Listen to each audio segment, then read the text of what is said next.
Sejam muito bem-vindos, muito bem-vindas ao episódio número 9 do podcast Bolsa 100%. Fala, Daniel. Fala, PH, tudo bom? Beleza, estamos aí de volta para mais um episódio aí do nosso podcast Bolsa 100%. Espero aí que vocês que estão assistindo, ouvindo a gente, curtam o que a gente tem de conteúdo para transmitir para vocês nesse episódio de hoje. Então, meu nome é Daniel Torelli, estou aqui com Pedro Henrique Marinho. Esse podcast Bolsa 100%, aos que estão chegando agora, é um podcast, exatamente como você falou, a gente discute todas as estratégias, né? Desde do básico ao avançado, para guiá-los aí num caminho aí para tão sonhada Bolsa de Estudo Esportiva nos Estados Unidos. E o tema de hoje, PH, é um tema que eu acho que é o que mais viralizou aí nas redes sociais aí do jeito que você fala, né? Mas é que é super importante, né? Para os atletas chegarem nos Estados Unidos e conquistarem uma bolsa de estudo, eles precisam realizar um vídeo de melhores momentos, né? Porque não dá para... Assim, existem, a gente até vai falar sobre isso, existem alguns eventos, algumas que acontecem no Brasil, que os treinadores eles vêm até o Brasil, olham os jogadores e ofertam e fazem propostas de bolsa de estudo. Agora, se você não puder participar de um evento desse, como é que você faz? Você precisaria enviar um vídeo. E o PH da ID Esportes e do método PH Bolsa Esportiva, ele sempre diz, não pode ser qualquer vídeo, tem que ser um vídeo matador. Então, o tema sobre hoje é vídeo matador. Como montar um vídeo matador? Primeiro, para a galera que não conhece o termo vídeo matador, e que não conhece o que é um material de vídeo também, né? São os seus melhores momentos no esporte. Então, no caso do futebol, você pega o jogo completo, você edita e picota entre várias partes e cria os seus melhores momentos. E também se aplica ao vôlei, ao basquete, ao tênis, né? E todos esses esportes que são possíveis de ver por imagem. Um pouco diferente é a natação, que você trabalha muito em cima de tempo, né, da prova em que você disputa, existem algumas imagens também, o atletismo também é mais em cima de tempo, mas a grande maioria via aí imagens do seu potencial no esporte, né, através desses materiais de vídeo, desses melhores momentos. E por que é um vídeo matador, que a gente chama desse tão falado aí e que viralizou nas redes sociais, como fazer um vídeo matador dos melhores momentos para enviar para os treinadores nos Estados Unidos. O que tem acontecido? Ir para os Estados Unidos tem sido o sonho de muitos jovens e tem aumentado intensamente ao longo dos anos. Isso significa que a concorrência aumenta. E a concorrência aumentando significa que não basta mais ter apenas um vídeo com os seus melhores momentos. Tem que ser um vídeo matador. Então, o que é um vídeo matador? São os melhores dos seus melhores momentos em um vídeo compacto de 4 a 5 minutos, onde você consiga mostrar para o treinador que ele precisa de você para ele fazer uma proposta e você vir fazer parte do elenco dele. Então, a construção de um vídeo matador, Daniel, a duração eu já falei, de 4 a 5 minutos, né? O vídeo matador é o seguinte, é você ter entre 6 a 10 lances no começo do vídeo, tá? Matadores, ou seja, lances realmente que vão fazer muito impacto. Então, trazendo para o futebol, gols, assistências, passe de situação de gol, né? Jogadas fortes que mostrem para o treinador que você é um jogador com potência, que você é um jogador com habilidade, com aptidão física. São lances matadores. O cara precisa ver aquele teu vídeo e falar assim, cara, esse é o estudante atleta que eu quero. Então, isso é um vídeo matador e é isso que a gente vem trabalhando com os atletas da ID Esportes e do método PH Bolsa Esportiva. Então, como diz aquele apresentador, para tudo, né? Então, vamos lançar até, acho que daria até para lançar um desafio, né? Porque eu acredito que você receba inúmeros vídeos diários de pessoas, PH, analisa meu vídeo, blá, blá, blá, blá. Então, para um vídeo ser matador, você deve tentar, assim, não que você deve ter, mas assim, tente ter no mínimo de 6 a 10 lances. Então, se no seu vídeo não tiver de 6 a 10 lances, nem Não é um vídeo matador. Não é um vídeo matador. Nem manda pra você, então, pra Nem manda pra mim. Muito menos pros treinadores. Se quando eu abro um vídeo e vejo que os lances estão meio mornos no começo, eu nem termino. Na verdade. Então, é aquela novela, né? Começou muito bom aquele TV show do Netflix, aquela série, né? Começou muito bom, tá ali, você tá vidrado, você não quer que acabe e termina. Você, assim, eu quero ver mais daquilo, né? Eu quero aquele estudante atleta para mim. É a mesma comparação, então tem que ser chamativo. Por isso que tem que ser um vídeo matador. Realmente mostrar para o treinador que ele precisa de você, que ele tem que te fazer uma proposta, que você tem que fazer parte desse elenco dele. Então, exatamente, se não tiver entre 6 e 10 vídeos lances matadores no começo do seu vídeo, não adianta mandar para o treinador que você pode aí estar numa fila com 200, 300 estudantes atletas que o treinador esteja analisando os vídeos também. Legal. E me fala um pouco do início do vídeo, né? Beleza, a gente já sabe que para ser matador precisa ter de 6 a 10 lances fenomenais. E como é que eu começo esse vídeo? Ele precisa de uma apresentação? Você faz uma apresentação do vídeo? O que ele precisa? Que tipos de dados colocar nessa apresentação? Seria, sei lá, a foto, o nome, etc? Todo o material de vídeo tem que começar com uma apresentação, né? Você imagina que como se fosse um trabalho para a faculdade. Você precisa estar lá o seu nome, suas informações, e não é diferente para um vídeo matador de melhores momentos também.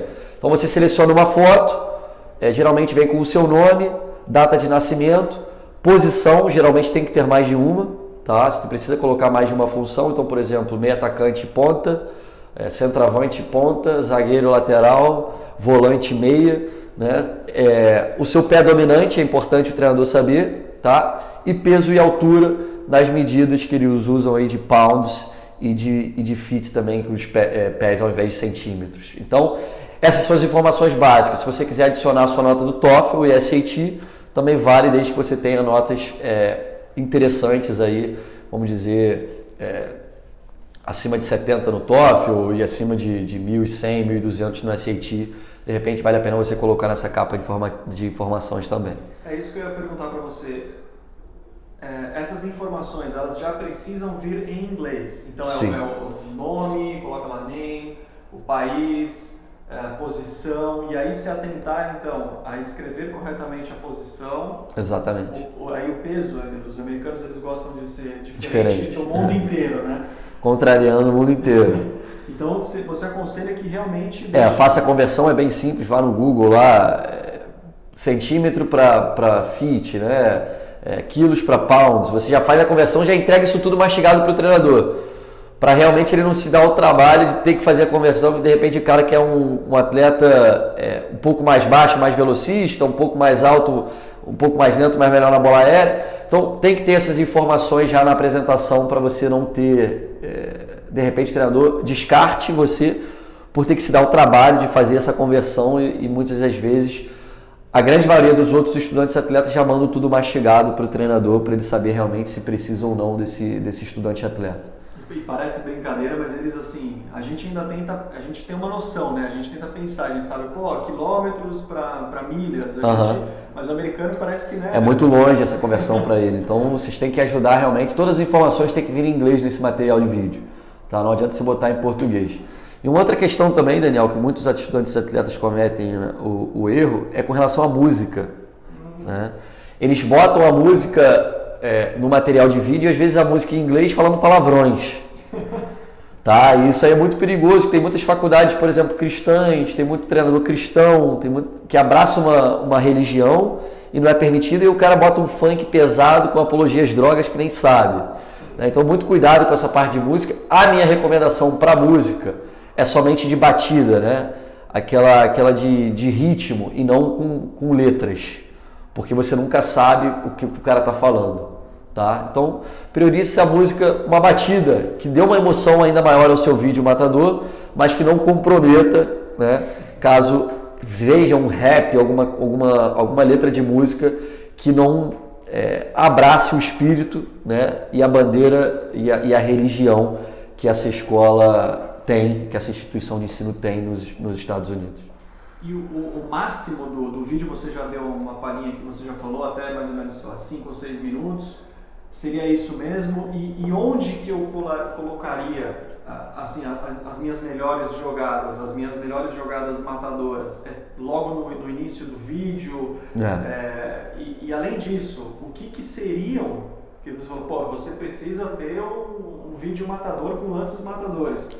O que seriam esses lances matadores? É um gol? É uma assistência? É um desarme? E aí depois acho que a gente pode até entrar em cada posição e a gente detalha melhor sobre isso, mas... com relação a... Você falou que é o que botar, né? O seu material de vídeo vai ser assim, ele vai começar com a sua apresentação, né? Com a batida de fundo, de música, com a foto e as informações que a gente falou, logo em seguida já tem que vir a sua melhor jogada, tá? É a sua jogada número 1. Já tem que vir a jogada número 1, número 2, número 3, número 4, número 5, número 6 pelo menos, podendo chegar até o número 10. Por quê, Daniel? Muitas das vezes o treinador não vai nem assistir o material completo, tá? Então se você começar com os lances mornos e os lances piores no começo, o cara vai descartar. E às vezes você começando com o lance matador, o cara vê 6, 10 lances, não precisa ver o material de vídeo completo, tá? Então realmente tem que ser construído da melhor jogada para a jogada menos melhor, que não pode ter uma pior jogada, vamos dizer assim, né? Então é a sua capa com as informações de sua foto, seguido da descendente aí, né, da melhor jogada para a jogada menos interessante, vamos dizer, tá? Então é em cima disso que você tem que construir o seu material de vídeo matador. E o que são essas jogadas, né? Gols, assistências e jogadas de impacto e de muito efeito, levando em consideração como pensa um treinador americano. Essa é a grande sacada, né? O que o treinador americano quer? Velocidade, resistência, jogadas de alta intensidade e, mais do que nunca, dependendo da sua posição, bola dentro do gol e, no caso de jogadores mais defensivos, desarme seguido de um bom passe sem inventar muito. Não precisa estar pedalada, caneta, não precisa ter nada disso, porque isso aí não ganha jogo. E o treinador americano pensa muito por esse lado aí, vai muito por esse lado de pensamento na hora que ele está recrutando um estudante atleta. Legal. E uma pergunta que chega muito pra gente: PH, esse lance específico eu coloco no meu vídeo? Às vezes eles ficam em dúvidas, né? Se o lance é realmente bom ou se não é bom. O que você diria para eles? Se está na dúvida, meu amigo, não é. Se não está na dúvida, provavelmente não é, né? Tá muito na dúvida ainda, acho que pode compor, pede para alguém dar uma olhada nesse lance. Né? Algum estudante atleta que você conhece que está nos Estados Unidos, alguma pessoa que já passou pelo processo, caso a gente não consiga aqui avaliar pelos inúmeros e-mails que chegam aí diários para a gente ver também o material de vídeo, peça para alguém dar uma olhada. Tá? Mas se você, como o Daniel falou, se você está na dúvida, realmente tem chance dele não... Entre os 10 melhores, provavelmente ele não está, né, nos lances matadores. Mas quem sabe ele pode compor o seu vídeo de alguma maneira. E você disse do que os treinadores americanos gostam de ver, né? Essas habilidades, vamos dizer assim, elas mudam de acordo com a posição? Sim. Então, por exemplo, se você é um goleiro, o que um goleiro deve colocar? Deve colocar uma defesa de... A gente fez um Skype com um treinador bem interessante, que ele olha no goleiro quando a câmera está nele, se ele dá instrução ou não, né, para os atletas de linha. Então, o goleiro, grandes defesas matadoras, realmente. Se souber jogar com o pé é um diferencial, lançamentos, reposição, o toque para ser aquele último homem realmente. E o poder dele de conseguir comandar o time de trás. É importante ter lances que mostre que ele consegue instruir o time, dar instruções ao time, já que é aquele jogador que tem a visão do campo inteiro, né? É o único jogador que consegue ver tudo de frente, além, claro, dos zagueiros que estão à frente dele. Então, o goleiro tem que ter defesas, trabalho com os pés e o poder dele de instruir esse time dele durante os jogos. Olha que interessante, acho que muitas pessoas até não colocariam, não. Sim. Porque assim, pode até ser mais importante que uma defesa difícil, né? Exato. Então, o quanto o goleiro está se comunicando com os zagueiros, como que ele observa a partida, até exatamente. mesmo talvez os movimentos que ele faça, né? Sim, exatamente. Por mais que ele não escute qual instrução você está dando, ele quer saber se você tem esse comando de voz, essa habilidade, né? E em cima disso o treinador vai moldar dentro do esquema tático que ele quer que o time jogue. Então essa é uma habilidade muito importante que, se você puder colocar no seu vídeo em jogadas que a defesa está sendo postada e ele vê o goleiro instruindo, né, eu acho que pode ser um grande diferencial na hora de prospectar uma bolsa. E falando sobre os laterais, tanto o esquerdo como o direito, quais as principais habilidades que você destacaria para colocar no vídeo?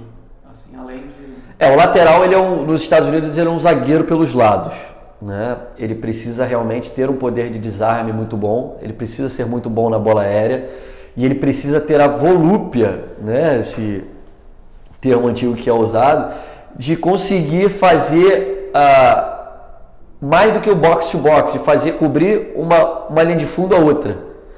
Então ele tem que ter a opção de passar por trás do ponta para fazer o overlap e fazer os cruzamentos, mas mais do que isso, ele tem que ser muito bem defensivamente, tanto na jogada de 1 contra 1, como nas jogadas de bola aérea, porque, como eu falei, ele é um lateral europeu, como é visto na Europa, né? É muito mais defensivo do que ofensivo, mas claro, dependendo do treinador, você vai ter mais liberdade ou não para atacar. Mas a principal valência, habilidade tem que ser realmente a parte defensiva. Eu lembro que você contou uma história muito engraçada de um lateral que ele recebeu uma bolsa de estudo esportiva por um simples lance que ele colocou no vídeo. Não sei se você lembra da lateral que ele bateu no meio da área. Né? O lateral a cobrança de lateral, muito bom, muito bem lembrado. O quão forte você consegue lançar essa bola. E o lateral que o Daniel está falando é que ele fazia aquele flip, né? Ele dava uma cambalhota e batia. Ele conseguia botar no meio do campo a bola dentro da área. Então isso, se você tem um lateral longo, muito bem lembrado, vale muito a pena você botar no seu material de vídeo. Que existem jogadas ensaiadas, como a gente tem visto aqui no Brasil bastante, né? Os laterais, o lateral do São Paulo, se não me engano, o Reinaldo, o lateral, o Léo do Bahia, e o próprio lateral do Vasco também faz bem isso. O longo arremesso de lateral para dentro da área torna-se uma jogada ensaiada. E como a jogada de bola aérea nos Estados Unidos é muito forte, é uma arma, é um grande diferencial para os laterais que conseguem colocar essa bola, lançar essa bola com uma distância significativa. E acontece de um treinador, ele observa um vídeo de um lateral e aí ele pega e fala assim, eu acredito que esse lateral se encaixe também na minha zaga, se encaixe no meio campo. E aí também fica a dúvida de muitos atletas que falam, eu jogo em mais de uma posição, eu jogo em 2, 3 posições. Poderia colocar no vídeo? Sim, deve, né? Porque se você só tem uma posição, a não ser que você seja o cara, realmente, você pode ter uma bolsa, não receber uma proposta de bolsa, de repente ter uma proposta menor. Por quê? Porque o treinador tem um orçamento, então se eu posso contratar o Daniel que exerce 2 ou mais funções e tem as mesmas características que a minha, ele vai priorizar o Daniel e não a mim, porque eu só pratico uma função dentro do campo. Tá? Então acontece muitas vezes também, Daniel, de você entrar como um volante e ao longo da temporada você virar um zagueiro para o time. Entendeu? Então existe sim a necessidade de você desempenhar mais de uma função e deixar isso claro no material de vídeo, informando na sua página de apresentação do seu vídeo as posições em que você atua. E até quantas posições que eu poderia colocar no vídeo? Eu acho que 2, 3 são bastante. Não adianta você botar que joga nas 11, porque também aí o cara que joga nas 11 não é igual o Severino, quebra galho, né? Ele quebra o galho em todas, mas não tem uma performance interessante em cada uma delas. E falando dos volantes, quais as principais características para ter no vídeo e para o volante? O volante, todo treinador pede o seguinte, o volante box-to-box. Né? Existe o volante box-to-box, aquele cara que faz de área a área, muito parecido com o Paulinho, que jogava no Corinthians e na seleção brasileira, aquele cara que chega para finalizar e tem um poder de marcação e de força interessante. E tem o holding midfield, que é aquele primeiro volante, como se fosse o Casemiro na seleção brasileira atual. Aquele cara que participa da construção das jogadas e desarma a maioria das jogadas no meio do campo. Então a gente tem 2 tipos de volantes diferentes. Então, se você é um Casemiro, priorize os desarmes e os passes de saída de bola, né? Aquele passe de média e longa distância e curta distância também. Se você é aquele holding, o box to box, né? Como se fosse o Paulinho, as jogadas que você consegue finalizar, os desarmes, os lançamentos e as bolas em profundidade também que você é lançado. Então são essas 2 características que os treinadores enxergam, esses 2 tipos de volantes que tem espaço hoje nas universidades americanas. Você deu uma ideia bacana agora, que a gente tem recebido alguns vídeos que, por exemplo, o estudante atleta, quando vai fazer a tradução de volante, eu acabei recebendo um vídeo essas semanas que ele colocou assim, o volante do carro. O volante do carro, né? Uhum. Então acho que para você que ficar assistindo a gente aí, ouvindo esse podcast, acho que até o final, você consegue da gente falar cada posição em inglês para eles aqui até o final? A gente pulou o goalkeeper, né? O keeper, que é o goleiro. Depois a gente dá no finalzinho, então tá. Fica até o final com a gente. Então aqui, fica aí. Porque é chato, né? Você enviar um vídeo, eu sou volante de carro, professor. Porque aí você faz a tradução ao pé da letra do Google Tradutor, né? Isso. Então, beleza. E falando sobre os meias, então, para a gente dar continuidade nas posições. O meia, só para vocês se familiarizarem, né? Eu não estou falando que vocês são Casimiro, para deixar isso bem claro, né? Que vocês são Paulinho, só para vocês entenderem as funções, tá? Na seleção atual, o meia é o Felipe Coutinho. É aquele jogador que joga atrás do centroavante e na frente dos dois volantes. Ele é o responsável por conectar, né, o setor defensivo com o setor ofensivo, municiando os dois pontas e o centroavante. Mas tem que ter um poder de finalização altíssimo e tem que, mais que isso, um poder de assistências muito bom. Tá? Eles querem saber se esse número 10, esse jogador cerebral, ele tem um poder de assistência, porque essa é a função esperada. E claro, você tem que ter um poder de marcação e recomposição muito bom também, porque os Estados Unidos, mais uma vez falando, é muito preocupado com essa parte defensiva, com essa parte de marcação. Então, mesmo você sendo o cérebro do time, né, o meia armador, você precisa sim marcar, você precisa também se doar na parte defensiva para você contribuir com o seu time. Mas poder de assistência e poder de finalização são as duas coisas primordiais que esse treinador vai estar avaliando em você. E o ponta, o cara que joga mais pelas beiradas aí na frente? O ponta é um jogador velocista. É um jogador de velocidade, onde consegue fazer jogadas de 1 contra 1, 2 contra 1 em alta intensidade e cruzamentos com precisão. Tanto para o centroavante como para o volante, o meia que estão chegando na área, e o ponta do lado oposto. E é um jogador extremamente importante na parte de recomposição, onde ele vai estar marcando o lateral do time adversário e tentando sempre estar atrás da linha da bola. Quando ele está, na parte defensiva, né? Quando ele faz a transição defensiva, onde o time adversário está com a bola, ele precisa sempre estar de olho nesse lateral que está subindo aí para apoiar do time adversário. Romero do Corinthians teria chance lá, não? Romero do Corinthians, com certeza. Um jogador taticamente muito importante, né? Tem a velocidade, tem a jogada de 1 contra 1 e consegue também fazer gols. É muito importante que o atacante, mesmo que pelo lado, tenha um poder de finalização muito bom. Mas vai ser muito importante que ele dê profundidade ao time, né? Que o meia consiga dar um passe no espaço para ele chegar cruzando, que ele consiga fazer uma jogada individual e chegue cruzando. Então o Romero é sim um jogador que teria bastante espaço nos Estados Unidos pela responsabilidade tática que ele tem. E o centroavante? É o homem gol, né? Fazedor de gol. É fazedor de gol, não adianta. Não importa se é alto, baixo, pequeno, magro, tem que saber fazer gol. Né? Romário, Ronaldo, esses centroavantes, mas brincadeiras à parte, a esperança é fazer gol, tá? Ajudar na bola aérea defensiva, se for um cara grande, e principalmente conseguir segurar a bola no campo de ataque para que o time consiga sair de trás e de repente trabalhar essa bola no campo. Fazer aquele pivô? Exatamente. Fazer aquele pivô para que o time consiga trazer os jogadores para dentro do campo de ataque e consiga trabalhar essa posse de bola dentro do campo adversário. Maravilha. Para não estender muito então nosso podcast Bolsa 100%, vamos então às posições em inglês? Não, eu acho que a gente só esqueceu dos zagueiros, a gente falou deles? Falamos dos zagueiros? Agora não me recordo. Não, acho que a gente não falou não. Então vamos só a zagueirada de plantão aí para não ficar nada. Falar, mas não falou do. Galera, o zagueiro é o seguinte: muitas perguntas sobre a altura, né? Sou alto, sou baixo para zagueiro. Eu acho o seguinte: você vai saber se você é alto e abaixo pelo o quão bom você é na bola aérea defensiva, tá? Porque você vai ser muito acionado nessa bola aérea. Então, se você tem 1,75 e é muito bom na bola aérea, tem uma impulsão absurda, você não é baixo. Mas se você tem 1,75 e não consegue ter uma impulsão muito boa, você de repente é baixo para jogar e de repente vira um Casimiro, um holding midfield, né?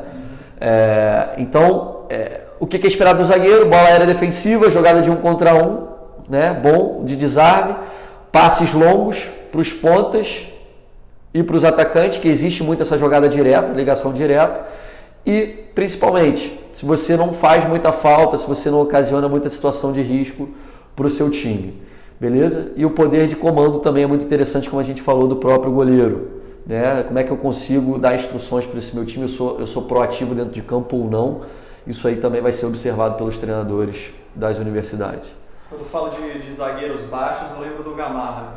Exatamente.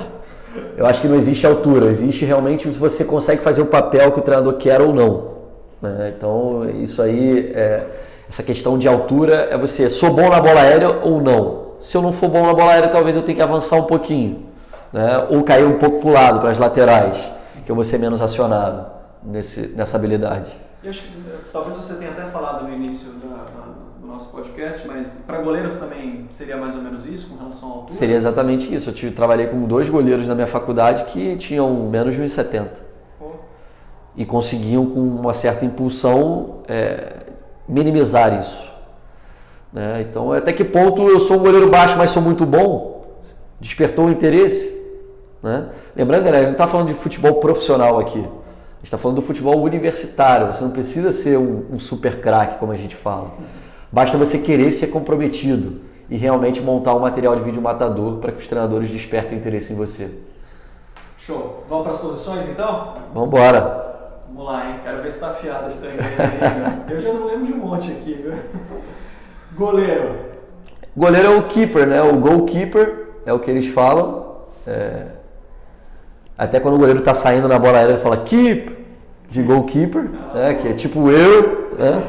Então, o famoso goleiro é o famoso goalkeeper nos Estados Unidos. E o narrador, ele chama de como, assim, também? Quando ele vai narrar? Goalie, também. Goalie. Chama de goalie, ou pelo nome, né? Legal. Existem algumas formas de chamar o goalkeeper aí. Então, o principal aí pra gente colocar na capa da apresentação... Goalkeeper. Que a sigla seria GK, né? GK. Acho que pra galera que joga aí também bastante... já deve estar... Aquelas siglazinhas do lado é disso, né? Já aprende as siglas aí também. Se tiver na dúvida, assiste de novo aqui o vídeo, senão vai lá no videogame também. Então, verdade. Lateral. Lateral são chamados de outside backs ou fullbacks.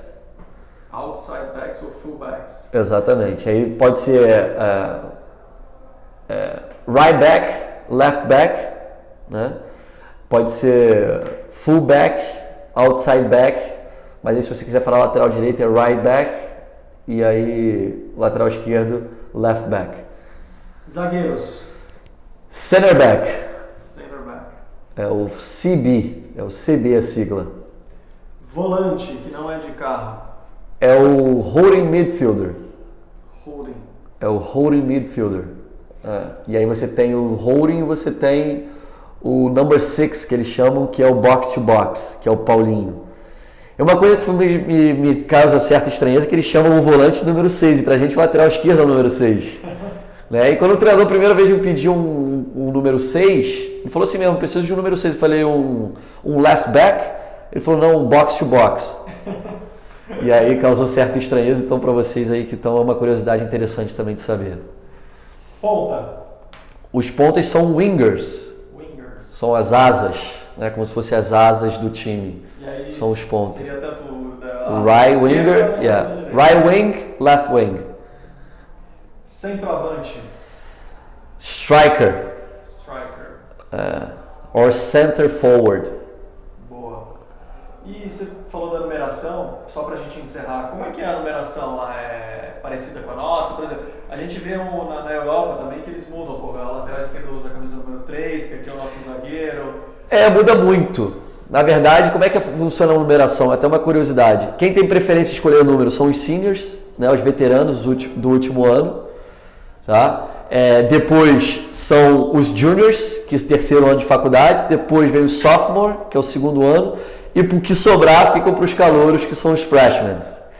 Então, no meu primeiro ano, por exemplo, eu fiquei com a número 5, como freshman. No meu segundo ano, 7, e o terceiro e 4 com a 10.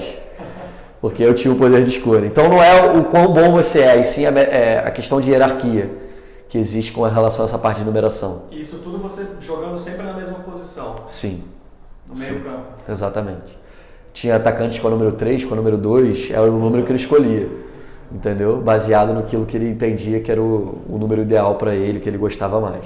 Bom, para finalizar então, eu acho que uma hora a gente pega, quando a gente estiver no 30º vídeo, a gente esqueceu no começo do que a gente faz sempre lá, né? Então, galera, @PH Bolsa Esportiva, não esqueça de seguir nas redes sociais, Facebook, Instagram, canal do YouTube, canal PH Bolsa Esportiva, sininho, né, para ser avisado. Ativa o sininho para ser avisado do podcast, de todos os vídeos, e curte aí para que ajude a comunidade a crescer e o YouTube envie esse vídeo para mais gente que tenha interesse no assunto. Beleza? Deixa um like.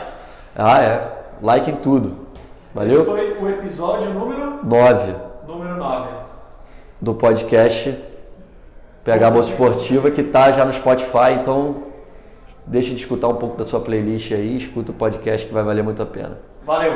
Valeu, galera, um grande abraço e até o próximo vídeo.